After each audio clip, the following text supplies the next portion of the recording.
Bonjour. Voici un aperçu du style et de la structure d'un texte présentant une démarche de création.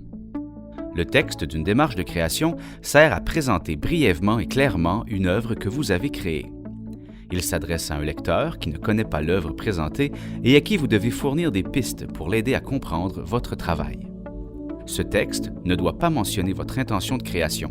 Vous devez uniquement émettre des commentaires sur la version finale de l'œuvre, sur l'œuvre complétée.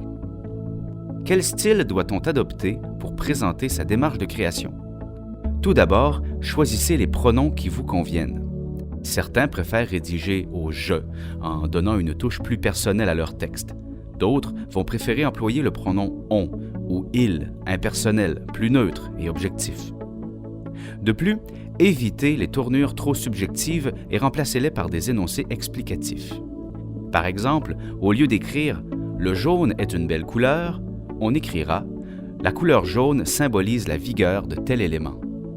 Ou encore, au lieu d'écrire « j'ai beaucoup aimé réaliser ce projet », on écrira « ce projet m'a permis d'approfondir la technique X de tel artiste ». Comment structure-t-on une démarche de création écrite? Vous rédigerez votre texte en 3 temps: l'introduction, le développement et la conclusion. Dans l'introduction, d'une part, présentez votre projet de manière générale en mentionnant le titre de l'œuvre, le thème abordé, le type ou le genre d'œuvre, ainsi qu'une brève description physique de l'œuvre. D'autre part, décrivez l'œuvre avec méthode. Pour présenter une œuvre clairement, il suffit d'imaginer que vous parlez de celle-ci à quelqu'un qui ne la voit pas. Votre interlocuteur devrait être en mesure de la reconnaître parmi une foule d'autres œuvres. Voici un exemple d'introduction respectant ces 2 consignes. Cette œuvre bidimensionnelle est un projet d'intégration à l'architecture.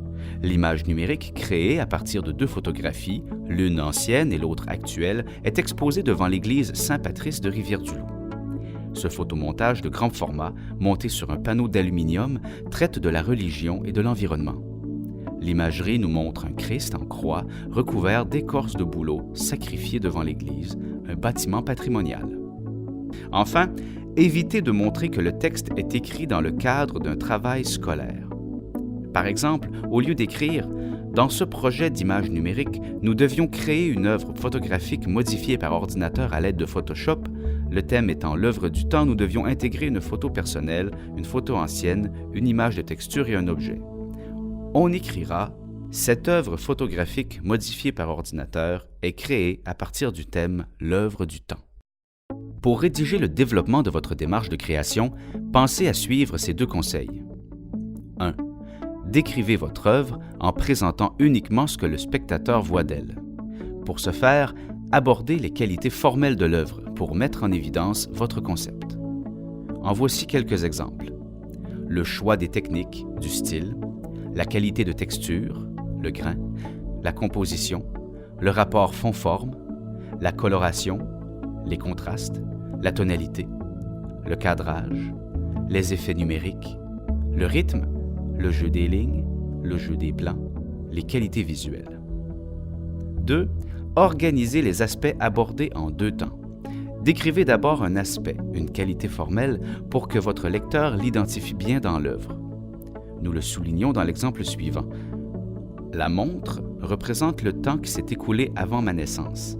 Cependant, la montre que je tiens dans mes mains sur la photo de moi traduit plutôt le temps présent où je prends conscience de ce passé révolu et l'avenir qu'il me reste à créer. Précisez ensuite comment cet aspect met en évidence votre concept ou votre idée. Vous allez alors justifier le sens produit par l'élément formel que vous avez identifié, c'est-à-dire que vous allez expliquer ce que vous avez voulu évoquer par le traitement de cet aspect. Nous le soulignons dans l'exemple, la montre représente le temps qui s'est écoulé avant ma naissance. Cependant, la montre que je tiens dans mes mains sur la photo de moi traduit plutôt le temps présent où je prends conscience de ce passé révolu et l'avenir qu'il me reste à créer. Enfin, pour préciser le sens que vous donnez à un aspect, à une qualité formelle, employez des termes explicatifs. Ils vous aideront à justifier vos choix. En voici quelques exemples. Accentuer, caractériser, conférer, contribuer à, désigner, dévoiler, évoquer, exprimer, faire voir, faire ressortir, figurer, illustrer, indiquer, laisser paraître, laisser entendre, mettre en évidence, mettre en lumière, mettre en relief, montrer, opposer, présenter, proposer, rappeler, représenter, révéler, signifier, souligner, suggérer, symboliser, témoigner de, traduire, etc. Finalement, la conclusion s'organise en 2 temps. Pour commencer, résumez votre projet. Il suffit de faire ressortir l'idée générale de votre production. Pour ce faire, rappelez votre concept. Ensuite, proposez une ouverture. À partir de ce que vous avez écrit pour résumer votre projet, terminez sur une note plus personnelle. Vous pourrez aborder par exemple l'un des aspects suivants. Mentionnez ce que le projet vous a permis de réaliser sur le plan technique, conceptuel ou émotif. Établissez un lien entre votre production et l'approche d'un artiste connu. Établissez un lien entre votre production et une œuvre d'un artiste vous ayant inspiré, etc. Voici un exemple de conclusion. En somme, ce montage photographique nous plonge dans le passé en nous obligeant à réfléchir au temps qui passe, à l'oubli et même à l'avenir. La notion de temps est différente pour chacun, mais pour moi, elle est directement reliée à l'espace et au lieu. L'histoire d'un bâtiment, d'un terrain ou d'une personne est concrète, mais elle peut facilement tomber dans l'oubli. C'est pour cette raison que, par l'énergie qui s'en dégage, un objet qui a une histoire me semble plus valable et fascinant qu'un matériau neuf qui a tout à devenir. Voilà, cette vidéo vous a présenté un aperçu du style et de la structure d'un texte présentant une démarche de création. Bonne rédaction!